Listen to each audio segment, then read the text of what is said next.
থেকে বড় তোমার পাওয়া কোন দিন হবে জানো?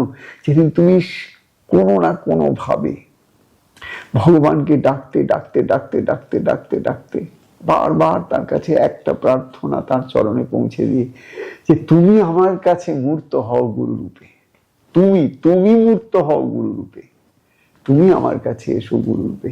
আমি তোমাকে চিনতে নাও পারতে পারি, তুমি আমাকে চিনে নিও।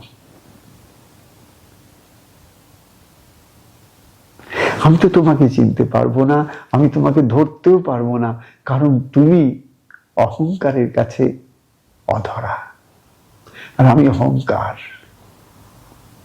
আমি তো জীব, জীব মানেই তো অহংকার।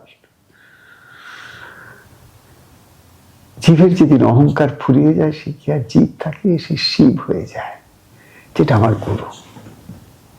অহংমুক্ত অবস্থায় তিনি শিববৎ শিবস্বরূপ লাভ করেছেন। তাকে দেখা, শিবকে দেখা এক। হ্যাঁ গো, সত্যি বলছি, তাকে দেখা, শিবকে দেখা এক।